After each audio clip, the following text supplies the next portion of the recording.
श्री मोहन भागवत साहब ने जो बात कही कंप्लीट बकवास है। श्री मोहन भागवत साहब अगर अपने आप को नेशनलिस्ट बोलते हैं और मानते हैं तो वो ये क्यों नहीं अपनी जबान से कहते कि भारत की जमीन के ऊपर चीन की फौज कब्जा करके बैठी है।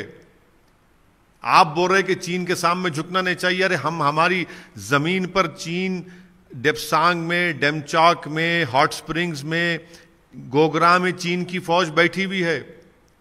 आप क्यों नहीं बोलते इस बारे में? आप तो हमेशा 24 घंटे दिन के आप राष्ट्रवाद की बात करते हैं, आरएसएस। तो फिर ये राष्ट्रवाद क्या है? आप बोलते नहीं चीन के बारे में। प्रधानमंत्री से कहिए ना, जो अपने आप को बड़े फख्र से कहते हैं कि मैं आरएसएस का हूं, तो प्रधानमंत्री क्यों नहीं कहते? प्रधानमंत्री तो चीन का नाम लेने से कतराते हैं। और अगर आज भारत की इकोनॉमी अगर बर्बाद हो चुकी है तो जिम्मेदार कौन है बताइए? 7 साल की किसकी सरकार है? और अगर आज हमारी इकोनॉमी इस हालत में है तो सबसे बड़ा तो गलती तो श्री नरेंद्र मोदी ने की डिमोनेटाइजेशन का फैसला लेकर।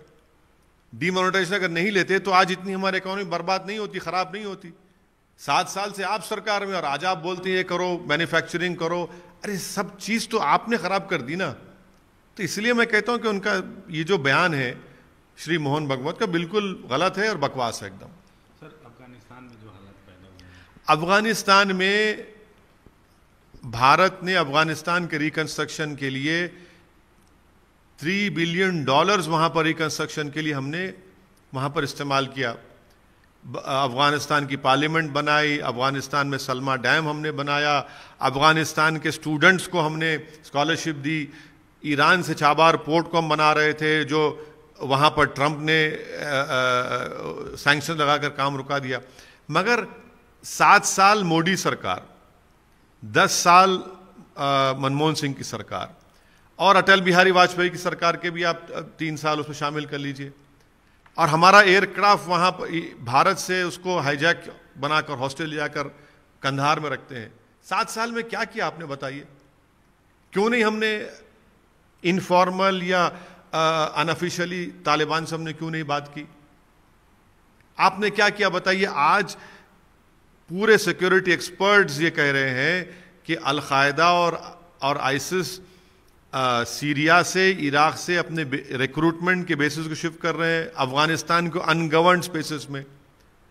दूसरी बात यह है कि वही सिक्योरिटी एक्सपर्ट ये भी कह रहे हैं कि जैश ए मोहम्मद अफगानिस्तान में हेलमंड प्रोविंस में वहां पर अपना काम शुरू कर दिया।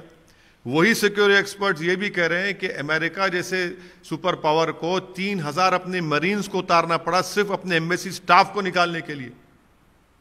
तो ये तो हम क्या कर रहे हैं? तो हमारा सवाल मोदी सरकार से है। और खुद आपके नेशनल एग्जीक्यूटिव कमेटी के एक मेंबर ने ट्वीट कर दिया कि हमारे भारत के 3 पड़ोसी मुल्क एक होकर भारत में हमला कर सकते हैं। मैं उनका नाम डेलिबरेटली नहीं लेना चाह रहा हूं। ये बताएं आप क्या करने जा रहे हैं? क्या होगा? इस पर कोई नहीं है। और ये बड़ा क्वाड हम बोलते हैं अमेरिका से क्वाड। अरे अमेरिका ने तो क्वाड में तो भारत को दूध से मक्खी निकाल के छोड़ दिया। अमेरिका ने उज्बेकिस्तान, ताजिकिस्तान, तुर्कमेनिस्तान से एक ट्रांसपोर्टेशन शुरू कर दिया काबुल तक, जिसमें भारत ही नहीं है। तो हर एतबार से ये आज ये हालात पैदा हुए। तो इसका जिम्मेदार कौन है फिर? क्या हमने $3 बिलियन जो इन्वेस्ट किया रिकंस्ट्रक्शन के लिए, क्या उसका हम भारत को फायदा मिला? अभी तक कुछ नहीं मिला। सर, जो लोग वहां फंसे हैं, यकीनन सबसे बड़ी प्रायोरिटी सरकार की ये भी है, जो हम सुन रहे हैं, अच्छी भी चीज़ है कि जो हमारे एम्बेसी के स्टाफ हैं, जो भारत के नागरिक हैं, उनको निकालना है, ज़रूरी निकालना। और हमको निकालना ज़रूरी है, वो फंसे हुए हैं। और उसके बाद फ्यूचर में मोदी सरकार क्या करती है नहीं मालूम, कि एक से एक बड़े से बड़े दानिश्वर एक्सपर्ट इनके पास है, मगर क्या निकला भाई? क्या ये हालात ऐसे